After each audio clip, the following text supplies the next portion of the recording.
ধর্মক্ষেত্রে আমরা দিন শুরু করেছিলাম যে ধর্মক্ষেত্র এখানে কেন বলা হচ্ছে। প্রথম, অর্জুন বিষাদ যোগ, বিষাদ ভগবানের কাছে কখন আসি? কষ্ট পেলে, যন্ত্রণা পেলে আমরা ভগবানকে ডাকি, কিন্তু যখন আমার সুখের দিন তখন ভগবানকে আমরা খুব কম দেবেই করে থাকি। যন্ত্রণা না পেলে আমরা ভগবান মানি না বা মানতে চাই না। দেখুন, আমরা আমাদের নিজেরা বলি ভগবান মানি না। আমরা এই বাদ খবর মানেছি, ভগবানকে ঠিকই মানে। যন্ত্রণা যখন পায় তখন কি করবো, যখন তার কোনো অবস্থা একদম শেষ মুহূর্তে গিয়ে দাঁড়িয়েছে, তখন ভগবানকে মানতে বাধ্য হয়। এই জন্য আমরা বিষাদ করছি। অর্জুন বিষাদ হলো কেন? এই বিষাদটা একটু অন্যরকম, আমরা পরে আলোচনা করবো। ধৃতরাষ্ট্র, কারণ আমাদের যে বিষাদ না হলে ভগবানের দর্শন পাওয়া যায় না। আগে দেখেছি ঠাকুর শ্রীরামকৃষ্ণ কি কাঁদছেন, মা দেখা দিবি না। এই যে কান্না মানে কি? যন্ত্রণা, চোখ দিয়ে জল বেরোচ্ছে, মুখ ঘষছে, সেই বস্তাতে যেন তার মা মারা গেছে। একজন জিজ্ঞেস করছেন, আর এত কাঁদছে কেন দুজনের বাবুটা? ওর কি মা মারা গেছে? হাওয়া করে কাঁদছেন, মা দেখা দিই। কারো দিকে দেখিয়ে নয়, নিজে থেকেই কাঁদছে। কারণ শ্রীরামকৃষ্ণ অবতার বরিষ্ঠ কেন? উনি দেখাতে এসেছিলেন। আমরা এত ভগবান ভগবান করছি, কত আমরা আলোচনা করছি, কত পুজো আর্চা করছি, আমরা ভগবানকে লাভ করতে পারছি না। কেন পারছি না? আমরা ঠাকুর তার সাধনের প্রথমেই বুঝিয়ে দিচ্ছি। কি হচ্ছে? ব্যাকুলতা। আমরা ভগবানের জন্য ব্যাকুল। শ্রীরামকৃষ্ণ নিজে বলছেন যে মার ছেলের জন্য কত কাঁদে, হ্যাঁ, কত কি করে এরা। এটা যদি ভগবানের জন্য একটু কাঁদে দিন দিন দিন রাত, তাহলে খুবই ভগবান মেলে। ঠিক এই বিষাদ মানে হচ্ছে সেই ভগবানের জন্য অভাব বোধ করা। আমরা সংস্কারের অভাব প্রচুর করি, কি হবে এভাবে এলো না, কত টেনশন, রাতে ঘুম নেই। কিন্তু ভগবান আমাকে দেখলেন না, ভগবানের আমি তো অংশ, কোথায় আমার তো মনুষ্য জন্মে হলো না একবার অনুভব উপলব্ধি। আমার তো বয়স হয়ে গেল, দুদিন বাদে আমি চলে যাব, আমাকে চামড়ার ঢাকটা ফেটে যাবে একদিন, এরও বেশি দিন থাকবে না। হ্যাঁ, আমরা সবাই জানি আমাদের এই চামড়ার ঢাকে যারা এসে, যে চামড়ার ঢাকটা নিয়ে এসেছি সেটা আমার বাড়ির কম, ছোটবেলায় এইটুকু ছিলাম, এখন বড় হয়েছি, তারপর কমছে, এখন অনেক জায়গায় জীর্ণ হচ্ছে, প্রত্যেকেরই কম বেশি। কত কষ্ট আমাদের, যত বয়স বাড়ছে তত কষ্ট বাড়ছে। কেন? এই চামড়ার ঢাকটা আমাকে জানান দিচ্ছে, এবার যেতে হবে বাবা, সাবা এতদিন অনেক মস্তানি করেছো, আর মস্তানি চলবে না, তখন আমি জানান দিয়ে দিচ্ছি, এবার তোমার যাওয়ার সময় হয়ে গেল। সেই জন্য ভগবান আমার গীতা কেন পাঠ করবো? আমি জানি গীতা শব্দের অর্থ কি, যা গান করে করে করে গাওয়া হয়। গীতাটা কি? কুরুক্ষেত্রে ওই সময় যে আমরা জানি না এতটা সময় তিনি পেয়েছিলেন কিনা, কিন্তু ব্যাসদেব লিখেছেন যখন নিশ্চয়ই সময় পেয়েছিলেন শ্রীকৃষ্ণ এবং অর্জুন, এবং গান করে করে এটা অর্জুনকে তিনি শুনিয়েছিলেন।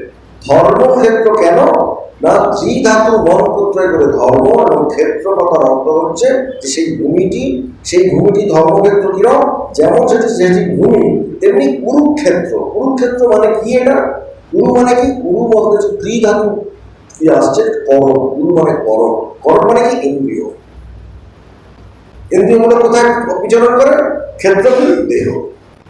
আমাদের প্রতিটা ইন্দ্রিয় কি হচ্ছে? আমাদের এই দেহে বিচরণ করে আমাকে ভগবানকে দেখতে দিচ্ছে না। তাই কুরুক্ষেত্রে আমাদের সবাইকে আসতে হবে। কুরু মানে করণ, আর ক্ষেত্র মানে দেহ। এই দেহতে আমাদের ইন্দ্রিয় পরায়ণতা যে দেহের মধ্যে আছে, সেই কুরুক্ষেত্রে আমাকে ধর্মক্ষেত্রের দর্শন করতে হবে। তাই আমাদের প্রত্যেকের আশা। সুতরাং এই কুরুক্ষেত্রে আমরা প্রত্যেকে রয়েছি। কুরুক্ষেত্র শব্দের অর্থই হলো আমাদের এই শরীরটি। এখানে ইন্দ্রিয় রয়েছে, শরীর রয়েছে, এবং আমরা বিভিন্নভাবে নিজেদের সামাজিক অবস্থানকেও কি করছি, অনেক সময় গোলমাল করে ফেলছি ইন্দ্রিয় পরায়ণতা দিয়ে, আমার ইন্দ্রিয়ের তীব্রতা দিয়ে, আকাঙ্ক্ষা দিয়ে। সেই জন্য কুরুক্ষেত্রে আমাদের প্রত্যেকের কি হচ্ছে না, প্রত্যেকে কুরুক্ষেত্রকে আসতেই হচ্ছে। জেনে না জেনে আপনি কিন্তু কুরুক্ষেত্রে আছেন যে যুদ্ধে। কারণ এই শরীরটি আপনাকে বারবার বলে দিচ্ছে যে তুমি ডেভিয়েট করছো। তোমার মধ্যে একটা আনন্দের ফলধারা ছিল, যেটা তোমাকে দেখতে পাচ্ছেন বা পাচ্ছেন না। এই জন্য বলছি যে তুমি দেখতে পাচ্ছ না, সেই কুরুক্ষেত্রে ধর্মক্ষেত্রে সমবেতা যুদ্ধ। সমবেতা মানে কি? আমরা সকলে সমবেত হয়েছি। আমরা তো এসেছি, যেই আমাদের জন্ম শুরু হয়েছে আমাদের কুরুক্ষেত্র শুরু হয়ে গেছে প্রত্যেকে।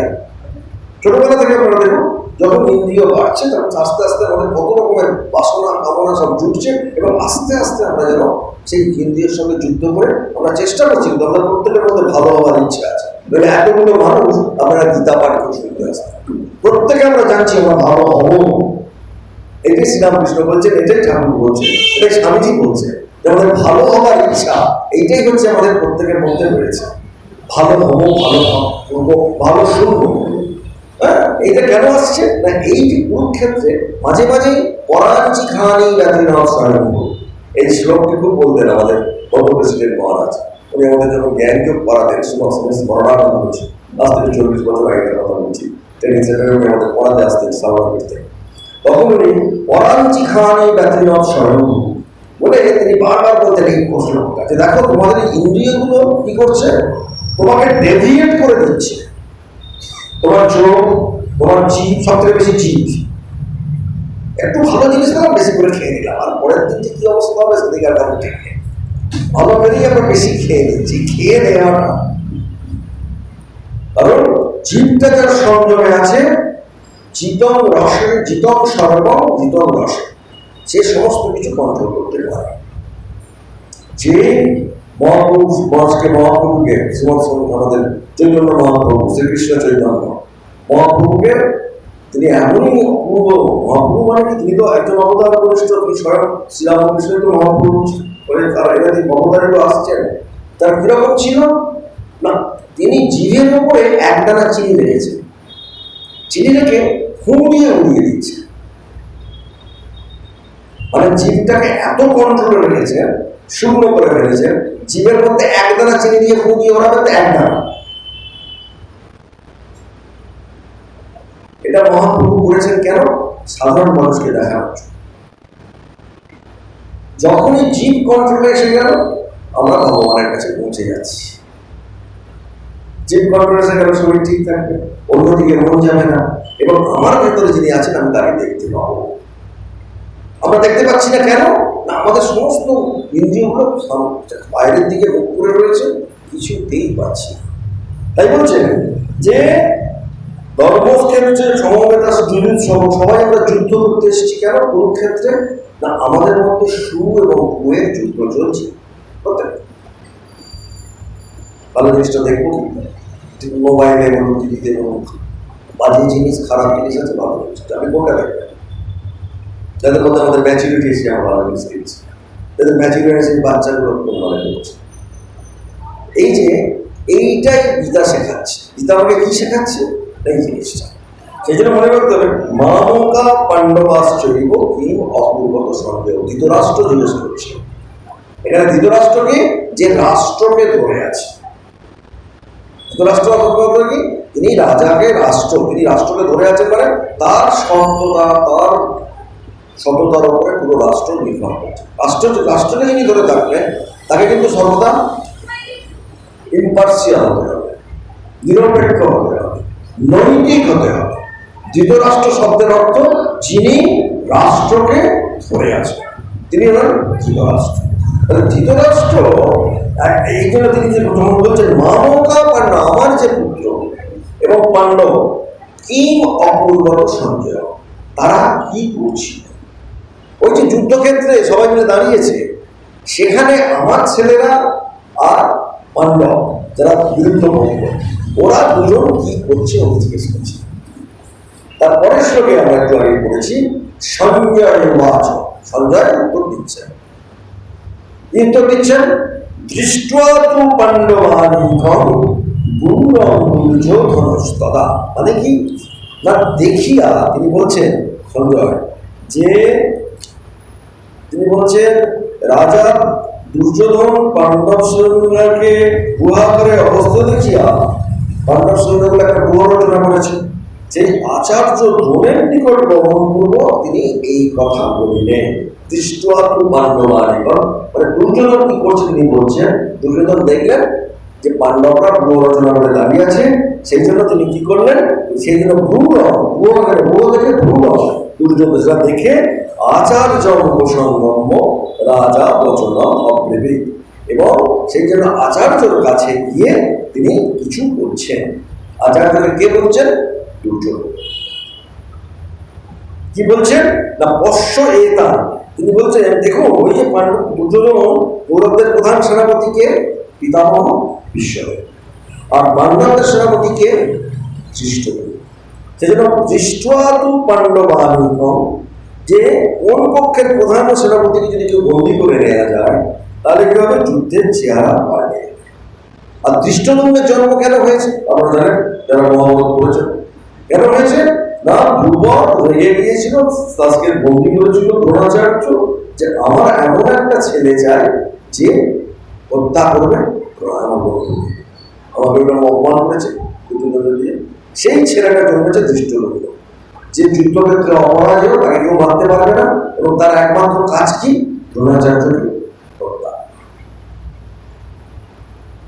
সেই জন্য পাণ্ডব পক্ষ কি করেছেন? প্রধান সেনাপতি কাকে করেছেন? ধৃষ্টদ্যুম্ন। মাথায় রাখতে হবে, মহাভারত পড়তে হবে না, গীতা থেকে পড়ে জিনিসটা বলে দেওয়া আছে, প্রত্যেকে জানতে হবে জিনিসটা। আমরা মহাভারত পড়ে গেছি। ধৃষ্টদ্যুম্নের কাজটা কি? ধৃষ্টদ্যুম্নের কাজটা হচ্ছে দ্রোণাচার্যকে হত্যা করা। সেই জন্য যজ্ঞ থেকে বেরিয়েছে। এবং এই জন্য দেখা যাচ্ছে যে বিশ্বদেব যখন প্রধান সেনাপতি, এবং বিশ্বদেবের পরে আমরা জানি প্রধান সেনাপতি চেঞ্জ হয়েছিল, দ্রোণাচার্য হয়েছিলেন, কর্ণ হয়েছিল, স্বর্ণ হয়েছিল, কিন্তু পাণ্ডবদের পুরো কিন্তু কে ছিলেন? একজন ছিলেন প্রধান সেনাপতি। কি নাম তার? কিন্তু প্রতিদিনের আলাদা আলাদা করে সেনাপতি ছিল। যেমন দ্রোণাচার্য যখন আচার্য দ্রোণাচার্যের কৌরব আর পাণ্ডব পক্ষের বড় বড় যোদ্ধাদের দেখাচ্ছে, চেনাচ্ছে, দুর্যোধন দ্রোণাচার্যকে বলছেন, কি বলছেন? পশ্যৈতাং পাণ্ডুপুত্রাণাম আচার্য মহতীর্যং ব্রূণাং ধ্রুপদগোত্রেণ তব শিষ্যেন ধীমতা। মানে কি? আপনার বুদ্ধিমান শিষ্য দ্রোণাচার্যকে কে দিয়েছেন? দ্রোণাচার্য শিষ্যকে ধৃষ্টদ্যুম্ন। যখন দ্রোণাচার্যের কাছে এসছে, দ্রোণাচার্য জানে কি জানে? তখনকার দিনের ব্রাহ্মণরা কত মহৎ দেখো, মহাভারত মানে কি মহৎ। দ্রোণাচার্য জানে যে আমাকে মারবে, এর হাতেই আমার মৃত্যু। কিন্তু যখন ও শিষ্য হয়ে এসছে, রাজপুত্র ধ্রুপদের পুত্র, তিনি ফিরিয়ে দেন। তিনি তাকে শিখিয়েছেন আমাকে মারবে, তাকে মানের কি করে মান মারতে হবে শেখাচ্ছে। এটা তখনকার দিনের মহাভারত। মাথায় রাখতে হবে প্রত্যেকে। আমাদের জীবনে আমরা এরকম ভাবতেই পারি না, এই সামান্য রাজনীতি নিয়ে কি করবার চলছে, ভাবাই যায় না। তুমি শেখাচ্ছে কেন শেখাচ্ছেন? এইটাই ভারতবর্ষ। ভারতবর্ষ মানে কি? আমি জানি আমাকে মারবে, কিন্তু আমি তো অস্ত্র শিক্ষক, আমি রাজপুত্রকে শেখাবো বলে দায়বদ্ধ। একজন রাজপুত্র এসছে, আমাকে মারবে জানি, কিন্তু আমি তাকে শেখাবো না। তা সমগ্র মানব সমাজকে নৈতিকতার একটি অপূর্ব স্বাক্ষর শেখাচ্ছে মহাভারত, যেটা গীতাতে খুব সুন্দরভাবে রয়েছে। আমরা বুঝতেই পারি না, যেটা গীতা যত পড়বো আমরা এই সমস্ত স্বাক্ষরগুলো দেখতে পাবো। এবং সেখানে কি বলছেন না, পশ্যৈতাং, তখন তিনি বলছেন যে পশ্যৈতাং পাণ্ডু, কেন তিনি বলছেন? আচার্য মহতীর্যং, ওই যে পুত্রদের দেখা যাচ্ছে ওই হচ্ছে ধ্রুপদ পুত্র, হ্যাঁ, আপনার শিষ্য বুদ্ধিমান। মানে দুর্যোধন দ্রোণাচার্যকে শ্লেষাত্মক বাক্য করছে, খুব তোকে শিখিয়েছিলেন, এবার তো আপনাকেই কাটবে। দুর্যোধন সর্বদা সেটা প্রথমেই বলে দিচ্ছে, ওই দেখো পশ্যৈতাং পাণ্ডুপুত্রাণাম আচার্য মহতীর্যং ব্রূণাং ধ্রুপদ পুত্রেণ। সবার কাছে বই না থাকলে কিন্তু আপনারা করতে পারবেন। আমি নেক্সট দিন যেন সবার কাছে বই দেখি, উচ্চারণ করতে হবে সবাইকে। তব শিষ্যের ধীমতা, ব্যাপারটা ধরতেই পারবেন না গীতার মধ্যে আমাদের কি আছে। আর গীতা তো আমরা অংশগ্রহণ, প্রত্যেক হিন্দুর অংশগ্রহণ গীতা পাঠ। পৃথিবীতে এত ভাষায় গীতা অনুমোদিত হয়তো ভাবা যায় না। এই জন্য বলছেন, এই যে আমাদের এখানে একটা পুরো রচনা রয়েছে, অন্যদিকে ধৃষ্টদ্যুম্ন একটা পুরো রচনা করেছে। এই ধৃষ্টদ্যুম্নকে না, এ হচ্ছে ধ্রুপদের পুত্র, ধ্রুপদ পুত্র, এটাও বলে দিচ্ছে। ধৃষ্টদ্যুম্নকে আপনি চিনতে পারছেন তো? এই ধ্রুপদের পুত্র আবার কি আপনারই শিষ্য। হ্যাঁ, কারণ ধ্রুপদ যে যজ্ঞ করেছিলেন, সেই যজ্ঞের সন্তানের জন্ম হয়েছিল দ্রোণাচার্যকে বধ করবে বলে। এখন অস্ত্রশিক্ষার হে আচার্য, সেই জন্য তিনি দ্রোণাচার্যকে স্মরণ করে দিয়েছেন, দেখো আপনার কি মতিভ্রম হয়েছে সেটা বলছে না। আমরা যখন একটু বলি না, এই আপনার শিষ্য দিমা তাকেই দিয়েছে, হ্যাঁ তাকেই আপনি, যদি ওর জন্ম হচ্ছে কি না, ওর জন্ম হচ্ছে আপনাকে বধ করবার জন্য। আর এইটাই মহান ভারতের আদর্শ। জন্ম আমাকে মারবে বলে, কিন্তু আমি তাকে শিক্ষা, আমি তাকে তার কোনো রকম কল্যাণ করবো, তাকে এমনভাবে শেখাবো যদি আমাকে মারতে হয় মারো। এইটা হচ্ছে মহান। দ্রোণাচার্য কিন্তু তাকে ফেরিয়ে দেয়। এই জন্য দ্রোণাচার্য হচ্ছেন অপূর্ব একটি ব্রাহ্মণ, ঠিক ঠিক ব্রাহ্মণকে, এটা হচ্ছে ব্রাহ্মণত্বের রূপ। এবং দ্রোণাচার্য একটু ব্যঙ্গ করে বলছেন যে আপনাকে বধ করবে এবং তিনি আপনি তাকে যোদ্ধা বানিয়েছেন, এবার সামলা, যেমন আমরা বলতে পারছি। তারপরে একটা খুব সুন্দর, অত্র সুরা মহেশ্বসা বিমার যুব সমাজী যুযুধান বিরাগশ্চ রূপশ্চ মহারথা।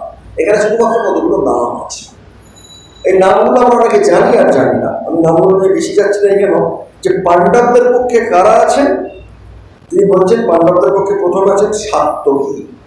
সত্যক নামে যদুবংশীয় একজন বীরের পুত্র, তার নাম সাত্যকী। তারপর আছে কি অত্রসুরা মহেশ্বসা। মহেশ্বসা মানে কি, মহতি যারা ধৈর্য মান শুনতে পারে। বিশ্বাস মানে ইস্যু মানে মান, মহতি ইস্যু মানে যারা খুব বড় বড় বান্ধব। তখনকার থেকে এসব ছিল না, টিপে দিলাম বানগুলো থেকেই আগুন বেরোতো। টেকনোলজিটা ছিল কিন্তু অন্যরকম, আমরা ঠিক জানি না। ওই বান থেকেই আগুন বেরোতো, বান থেকেই অনেক কিছু হতো। সেই যে তারা অত বড় বড় হিমার্জুন সমাজী, মানে ভীম এবং অর্জুনের মতো অনেকে ছিলেন। তার মধ্যে সাত্যকী আসছেন, যুযুধান বিরাটশ্চ রূপশ্চ মহারথ। যারা বিপদ আছেন, বিপদের মতো রয়েছেন, বিরাট রাজা রয়েছেন, প্রচুর রয়েছে। এছাড়া কারা আছে, ধৃষ্টকে নিশ্চিত। কৃষ্ণকে শিশুপাল, শিশুপাল কিন্তু ছিল এদের দিকে, কিন্তু তার পুত্র সে যেন আমার বাবা বলবান করেছে, সে কোথায় আছে, পাণ্ডব। এরকম এরকম সুন্দর জিনিস আছে। মহাভারত মানে কি, এর জিনিস ওদিকে, ওর যেদিকে, ও যেটা ন্যায় বুঝেছে সে সেদিকে গেছে। প্রত্যেকে মহাভারত একদম ভারতবর্ষের প্রচুর মানুষ মারা গেছিল, তো মহাভারতের বিরাট ব্যাপার। এবং এটা এই ভারতবর্ষ আছে, গান্ধার থেকে আরম্ভ করে ইরান, পারস্য, সব ভারতবর্ষ। এই মহাভারত মানে একটু ভারতবর্ষ না, যেটা আমরা দেখেছি বা আমি নিজে দেখেছি। এই ভারতবর্ষ বিরাট।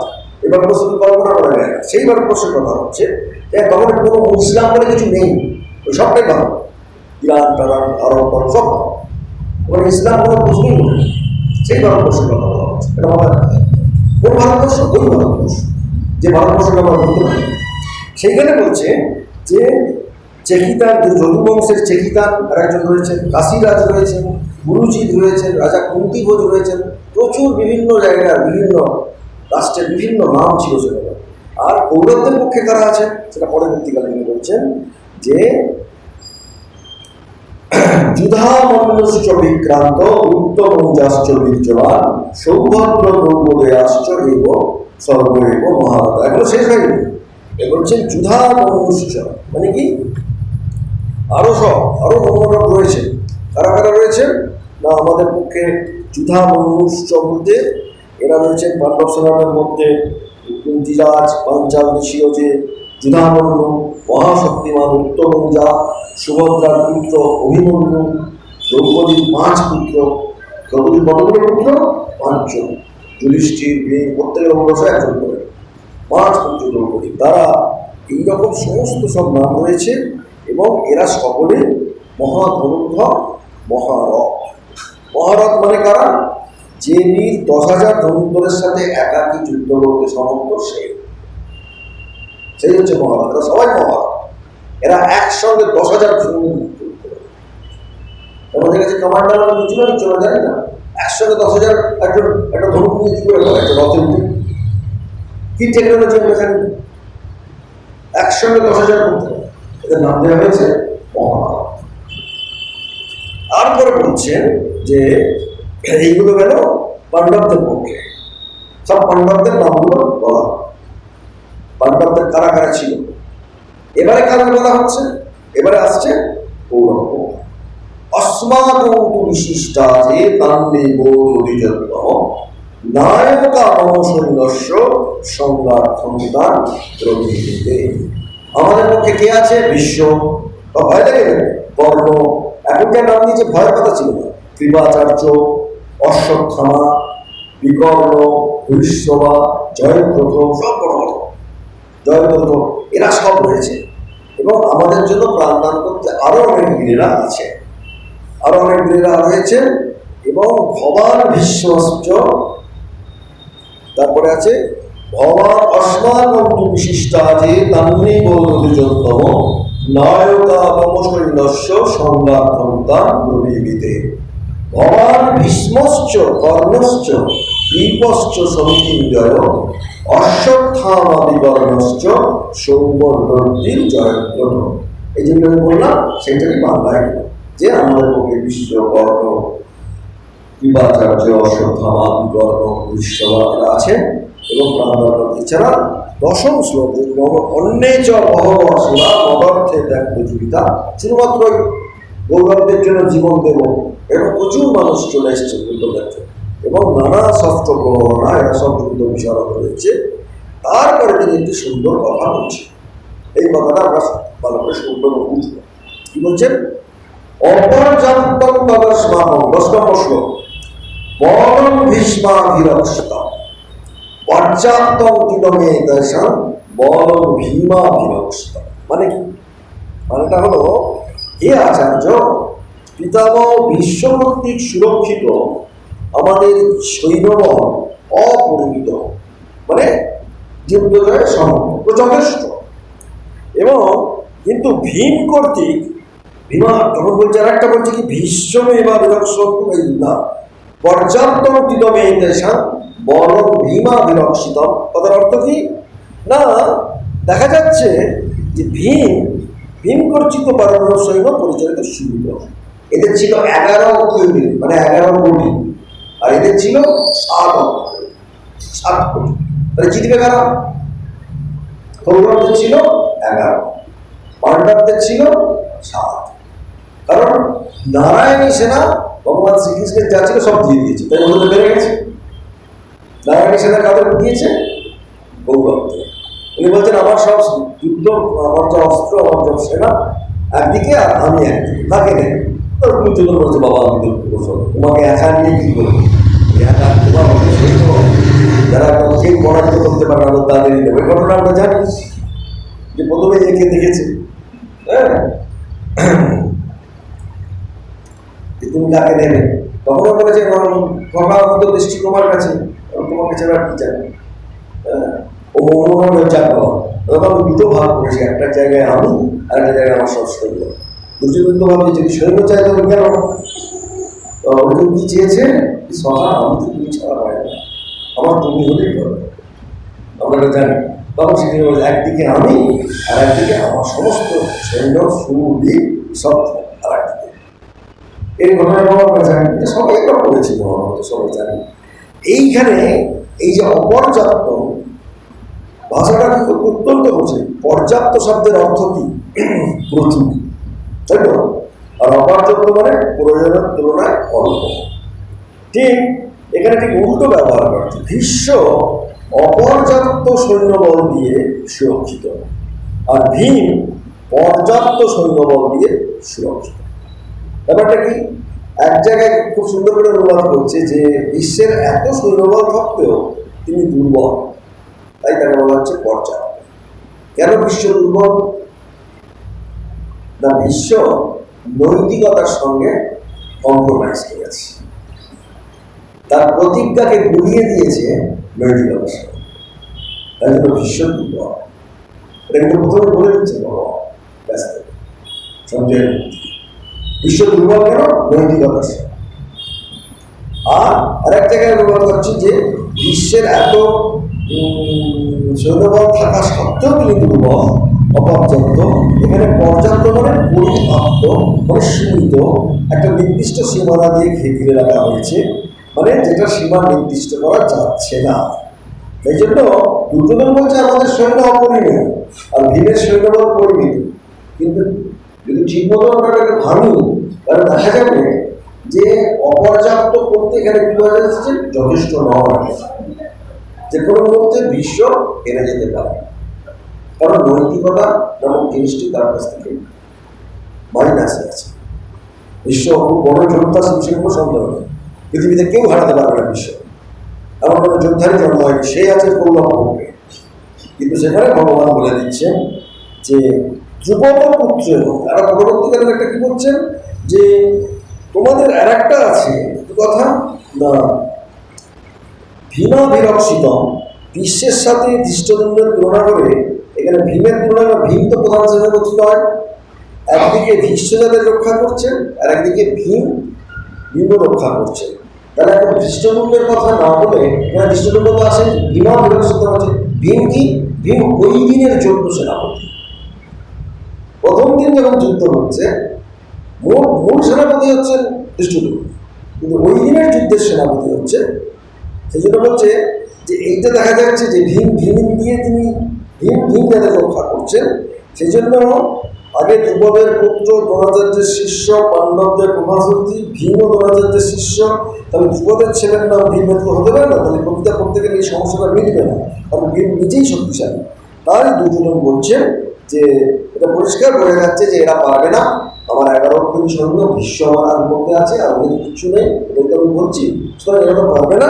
সুতরাং তিনি আচার্যকে বলছেন, খুব সুন্দর কথা লাস্টে বলছেন যে অয়নেষু চ সর্বেষু যথাভাব অবস্থিতা বিশ্বমেবা বিরক্ষন্তু সর্ব ভীম সর্বৈব। মানে কি দাঁড়ালো না, অয়নেষু চ সর্বেষু। অয়নেষু মানে কি না, এই অয়নে প্রবেশদ্বার, যে সকল সৈন্যসমূহের প্রবেশদ্বারে স্থানে অবস্থিতই পিতামহ বিশ্ব। কারণ ওই গুহতে প্রবেশ করতে না পারলে যুদ্ধ হারবে। ওই গুহ দিয়ে তখনকার দিনে এখন কিন্তু যুদ্ধ করা হতো, একটা গুহ যে ঠিক মতো রচনা করতে পারবে এবং সেটাকে এমনভাবে সৈন্য দিয়ে সাজানো আছে সেটা খুব সহজেই হেরে যাবে। সেই কথাটা উনি যখন বলছেন, এই জন্য সর্বদা মনে রাখতে হবে। কি মনে রাখতে হবে না, আমরা এমন কিছু করব না যে সহজেই আমাদের মনের মধ্যে এমন কিছু আসবে না। যখনই আমরা ধরুন ধর্মক্ষেত্র মতো, কুরুক্ষেত্রের মতো আমাদের দেখুন, সেখানে আমরা যখন ঠাকুরের মন্দিরে যাচ্ছি, সেই ঠাকুরের মন্দিরে কী হবে না, আমরা কুরুক্ষেত্রে যাচ্ছি মানে প্রত্যেকের কাছে কুরুক্ষেত্র পার্টিকুলার স্থানে যাওয়ার দরকার নেই, আমাদের শরীরটাই তো কুরুক্ষেত্র। সেইটাকে ধর্মক্ষেত্রে যাওয়ার জন্য আজকে আমরা সবাই কোথায় এসেছি? মন্দির।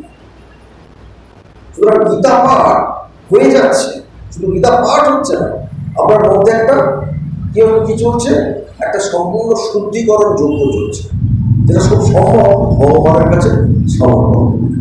তাই জন্য আমরা কোথায় আসি আমরা একজনকে প্রশ্ন করা হচ্ছে যে মহারাজ ভগবান তো সর্বত্র আছে, তাহলে আমরা মন্দিরে যাই। তখন তাকে একজন বলছে যে দেখো, তোমার যখন খুব কষ্ট হয়, যন্ত্রণা হয়, বা তুমি খুব ঘামছো, তখন কি করো? গায়ে জল নেই, তার জন্য কোথায় যেতে হবে? বাথরুমে গিয়ে জল করবে, তখন জল করবে। ঠিক সেই রকম যখন তোমার মনের মধ্যে কষ্ট হবে, যন্ত্রণা হবে, যেখানে ভগবানকে তোমার বেশি প্রয়োজন, মানুষ যত যন্ত্রণা পায়, কষ্ট পায়, তত ভগবানকে ভালোবাসে। প্রতিটি মানুষের মধ্যে কি আছে? ভগবানকে সে ভালোবাসতেই হয়, কেন? সে যন্ত্রণা পায়, কষ্ট পায়, তত ভগবানকে বলে কোথায় ভগবান, কোথায় ভগবান। ঠিক সেই রকম মন্দিরের মধ্যে আমরা কেন এখানে আশ্রমে আসি না, মন্দিরের মধ্যে এখানে নিত্য পুজো হয়, এখানে ভগবানের বিশেষ প্রকাশ, তাই আসি। এবং এখানে কি হয়, এই যে আমরা গীতা পড়তে এসেছি, গীতা পাঠ করতে এসেছি, কেন এসেছি? নিজের মধ্যে শুদ্ধ একটি আবহাওয়া তৈরি করা হচ্ছে। এই শুদ্ধ আবহাওয়া তৈরি করা যায় সর্বদা। সুতরাং আমি মনে করবো না যে আমি হয়তো কোনো সময় আসতে পারলাম না, তাহলে কি আমার ভগবানের কাছে আসা হলো না? আমার মনে আছে পরিবেশ বুদ্ধিসানন্দ যেমন দ্বাদশ মহারাজ একজন ব্রহ্মচারীর সঙ্গে পরের ঘরে গেছে কোনো পার্টিকুলার একটা কেন্দ্রে। মহারাজ গেছে, সেই ব্রহ্মচারীকে একজন বলেছে যে মহারাজ একটু অসুস্থ মনে ছিলেন, তার পাটাকে একটু মালিশ করতে যাবে, ব্যথা চলছে, অথবা বাইশ স্টেপ পা। হ্যাঁ, তখন বলছে, তখন প্রে করছে, তো মনের মধ্যে একটা সমস্যা হয়েছে। ব্রহ্মচারীর সমস্যা মনে বুঝতে পারছে, বলছে যে কি ভাবছো? বলছে না কিছু না, তুমি ভাবছো। তুমি একটা কিছু ভাবছো, কি ভাবছো? এই সন্ধ্যেবেলা কোথায় জব করবো, তারা আমাকে বলছে বাংলাদেশ ভাবছো না? আপনি জানেন কি করে যে না বোঝা যায়? তুমি এক কাজ করো, তুমি মালিশও করো, জব করো, এটা শুনতে হয়ে গেছে। তুমি মালিশ করতে করতে জব করো, দেখবে এত ভালো লাগছে, চিন্তা করতে পারো।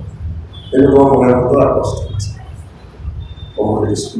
মালিশও করছে, জব করছে, মানুষ খুব খুশি হয়ে। তাহলে আমাদের মনে করতে হবে, যখন আমরা আসতে পারছি না, আমরা কি বলবো? মনে মনে ঠাকুরকে, অর্থাৎ আমাদের কুরুক্ষেত্রকে ধর্মক্ষেত্র করার জন্য আমরা কি করবো?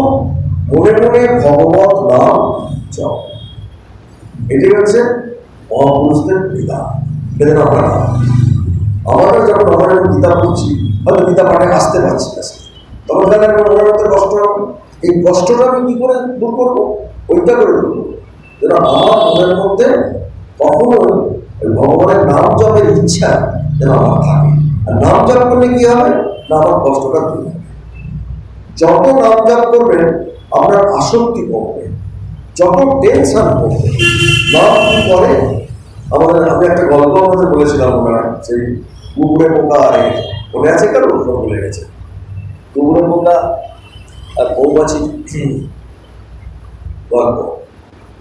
কুকুরে পোকা আর মৌমাছি দুজনের বন্ধু, খুব বন্ধু, এখন বন্ধু তাদের। কিন্তু কুকুরে পোকা তো বয়ে বসে আর মৌমাছি তো ফুলে বসে। তাই কুকুরে পোকাকে বন্ধু বলছে, দেখ একটা কাজ করে। কি কাজ? তুই আমার সঙ্গে একটু চল। কোথায় যাবো? না আমি যেখানে যে ফুলের গাছ। না না আমি খুব ভালো আছি, আমি কি সুন্দর গোবরের গন্ধ শুনি, আমি তো আনন্দে আছি। কিছুদিন যায় না, প্রায় বন্ধু তো, চল না আমি একটা ভালো জায়গায় যাই। তুই কি একটা গন্ধ শুনছিস, ভালো লাগে না আমার। হ্যাঁ তুই একটা কাজ কর, বুঝলি, তুই আমার সঙ্গে চল। কোথায় যাবো? না আমার সঙ্গে তুই যাবি এতে, ওই যেখানে আমি যেখানে গিয়ে এ করি ফুলের গাছ। হ্যাঁ সেখানে খুব সুগন্ধ। না না আমার সুগন্ধ লাগবে না। হ্যাঁ সুগন্ধ লাগবে না, না আমার সুগন্ধ লাগবে না, কিছুতেই যাবে না। তো প্রতিদিনই ওই মৌমাছি তার বন্ধুটাকে চল না বাবা আমি বলেছি কেন। এবং যদি ঠিক ঠিক সৎবন্ধু হয়, সাধু হয়, সাধু সঙ্গ হয়, তখন এই দূরে পোকার ইচ্ছে হয় কি বলুন তো, না মৌমাছি বারবার চল যাই একবার দেখি, কোনোদিন যাইনি তো, দেখবেন আমাদের গাছ কোনোদিন আসেনি, আস্তে আস্তে ঢুকছে। হ্যাঁ ঢুকছে কি জন্য না, যাই একবার মৌমাছি বন্ধ আছে বলছে, যাই শুনতে বলছে, যেমন একবার গেলেই হয়।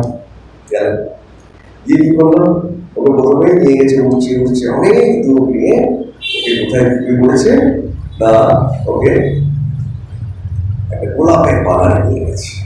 বড় বড় গোলাপ ফুল, এ গোলাপের ওপর বসে দিয়েছে।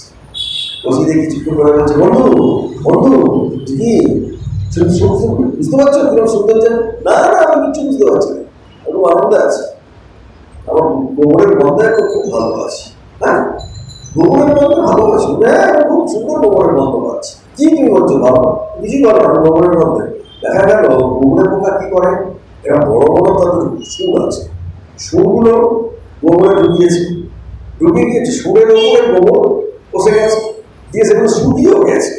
এবং যখনই সে গন্ধ পেয়েছে গোবরের গন্ধ পাচ্ছে। সে তো কিছুই নেই, এরকম গোবরে কি আছে, সুরের ওপরে খালি গোবরই আছে, অন্য কিছু নেই। সে যখনই শুনছে কি পাচ্ছে, কিছুতেই অন্য কিছু পাচ্ছে না, পড়েছে খুব মুশকিলে পড়েছে। তো তাই তারা চলো আবার উড়িয়েছে, উড়িয়ে বন্ধু চলো যে কি এই দেখো কি সুন্দর ঝর্ণা। ঝর্ণা কেন? একটু আগে আপনারা খন্ডন করছিলেন নামের ঝর্ণা, ওই নামের ঝর্ণাটা আমরা একটু দেখবেন সাঁতার কাটিয়েছি, বলে ওকে সাঁতার কাটিয়েছি। তাদের যে মুখটা পড়ে গেছে জলেতে, আস্তে আস্তে গোবরের এগুলো চলে গেছে। হ্যাঁ চলে যাওয়ার পরে চা চলো বন্ধু বলে একটা শিব মন্দির আছে, তার পাশে একটা পদ্মের একটা পুকুর রয়েছে, সে একটা পদ্ম ফুটছে, সে পদ্মের উপরে বসে দিয়েছে। বন্ধু এবারে কিছু বলছো? তখন তো স্নান করে এসছে, নামের ঝর্ণায় স্নান করলে কি হবে? তার গোবরের যে বসেছিল, অর্থাৎ আমরা বাড়ি থেকে যেগুলো নিয়ে এসেছিলাম, যে চিন্তাগুলো ওগুলো সব চলে যায়। চলে যাওয়ার পরে কি হয়? শুদ্ধ একটি চিন্তা, সেই শুদ্ধ চিন্তা উঠলে তখন কি ঘটলো? অপূর্ব জিনিস হলো। হ্যাঁ, এটা একটু সুন্দর সুন্দর লাগছে, ভালো লাগছে না তো? হ্যাঁ, দেখো আসে, দেখো তুমি মধুর তৈরি আছে, অর্থাৎ পদ্মের মধুর ওই পড়া বেরোটা আছে। হ্যাঁ, তুমি একটা চেষ্টা করো না, ওই পড়াগুলোটা নিয়ে করা, ও ফুল দিয়ে ফুল হচ্ছে। কিন্তু এতদিন ধরে গোবরে ফুটিয়েছে, ফুলগুলো হয়ে গেছে বোধা, কিছুতেই আর পদ্মের রেণুটাকে পড়াতে পারছে। বন্ধু চেষ্টা তো করছি, কিন্তু ফাটে না, যে কি ফাটে না? তুমি যে বলবে মধুর আছে পড়া রেণুর মধ্যে, আমি চেষ্টা করছি কিন্তু কিছুতেই ফাটছে না, কি করি? বলছে বন্ধু পারবে, তুমি চেষ্টা করো না, চেষ্টা করো, তুমি ঠিক পারবে। ও ছাড়ছে না, বলছে বন্ধু তুমি ঠিক পারবে, তুমি ঠিক পারবে বলে ও এখন প্রায় 10-15 মিনিট ধরে যে বুকের বোকাটার চেষ্টা করছে পড়ার রেণু। এবারে খুব জোর করে দিয়েছে, ফাটিয়ে, যেই ফাটিয়েছে একদম সেই পদ্মের মধু মধু আর কথা বলতে পারছি না, খুব মিষ্টি খেয়েছে, মুখে লেগেছে, নাকে লেগেছে, খুব আনন্দ তার, সব জায়গায় মধু কি মিষ্টি খেয়ে খেয়ে, হ্যাঁ এত খেয়েছে, বিশ্বাস ঘুমিয়ে পড়েছে। এবার পদ্মটা তো একটা পাপড়ি পড়েছিল, এবার কিছুক্ষণ বাদে যেহেতু সূর্য উঠেছে আর একটা পাপড়ি পড়েছে। পূজারি এসছে, পূজারি এসে পদ্মটাকে দেখেছে, তো ও যে ডুবে ডুবে বসেছে দেখতে পায়নি, এরকম পাপড়িটা পড়ে গেছে। কবি করেছে সব সবে পূজারি পদ্মটাকে নিয়েছে, নিয়ে পুজো করেছে। করে একটি শিব মন্দির ছিল, একদম শিবলিঙ্গের মাথা দিয়েছে, হ্যাঁ, দিয়ে পুজো পুজো করে চলে গেছে। দুপুর বেলায় তখন পুকুরের বোকা ঘুম ভেঙেছে, হ্যাঁ, সে ঘুম থেকে ভেঙে গেছে যে হ্যাঁ কোথায়, ওমা দাদা আমাকে নিয়ে এলো, আমি দেখছি কোথায় যাচ্ছে, শিবের কোথায়, শিবের মাথায় খুব আনন্দ হয়েছে, বলে বাবা এখন ভগবানের মাথায় বসিয়ে দিয়েছে আমাকে, বাহ খুব আনন্দ, এখন ভগবানের সঙ্গে আছে, বিরাট ব্যাপার, শিবের মাথায় চলে এসেছে, খুব সুন্দর বলে ও আবার ঘুমিয়ে পড়েছে। এবারে সন্ধ্যাবেলা যখন ঘুমিয়ে পড়ে আবার আবার একটু খেয়েছে ওই পদ্মের মধু খেয়ে, আবার একটু ঘুম এসছে, ঘুম ধরেছে। সন্ধ্যাবেলা এসে পূজারি ফুলটাকে তুলে নিয়ে গিয়ে ওই সেই ঝর্ণার মধ্যে যেখানে আছে ওখানে লাগিয়েছে, দিয়ে মানে ফেলে দিচ্ছে সমস্ত ফুলগুলোকে ঝর্ণার মধ্যে দিয়ে। এইবারে মৌমাছি তো ওকে দিয়ে চলে গেছে তারা বন্ধু খেতে, ও বন্ধু তুমি কোথায়, তুমি কোথায় খুঁজছে, তাও পাচ্ছে না। আরে যেখানে দিয়েছিলাম সেই পদ্ম, সেই পদ্ম করে পদ্মটাও নেই, বন্ধুও নেই, মৌমাছি বন্ধু সে খুব খুঁজছে। বন্ধু তুমি কোথায় গেলে, তুমি কোথায় গেলে, তোমাকে দেখতে পাচ্ছি না, তোমাকে দেখতে পাচ্ছি না, চেঁচাচ্ছি। হ্যাঁ, কিছুক্ষণ বাদে দেখছে যে ঝর্ণা থেকে সদরে যাচ্ছে, নদীকে যাচ্ছে, নদীর দিকে, আর ঝর্ণা থেকে জলটা করে জলে বেড়ে যায় না, যাচ্ছে। তখন ও বলছে বন্ধু আমি ভালো আছি, চলো তুমি বাড়ি যাবে? না আমি আর বাড়ি যাই, তুমি আমাকে কোথায় ছিলাম, হ্যাঁ তুমি আমাকে পদ্মের মধু খাওয়ালে, সেখান থেকে ভগবানের মাথায় পৌঁছে গেলাম, আর এখন আমি যাচ্ছি সমুদ্রে, আমি এখন আর বাড়ি বাড়ি যাচ্ছি না, আমার হয়ে গেছে, বুঝলে আমি আসছি। বলছি কি তোমার হয়ে গেল? বলছে হ্যাঁ। এই হচ্ছে কুকুরের কথা। আর আমরা যত গীতা পাঠ করবো কি হবে, আমাদের এই ভুলগুলো কি হবে, সব আস্তে আস্তে চলে যাবে, এবং আমরা আস্তে আস্তে ভগবানের মাথায় বসবো। মাথা থেকে কোথায় যাবো, আস্তে আস্তে ধীরে ধীরে চলে যাবো সমুদ্রে। এটাই ঠাকুরের কাছে প্রার্থনা। জগনে সারদাঙ্গে রামকৃষ্ণ জগদ্গুরু পাদপদ্মে তয়োশ্রী প্রণমামি।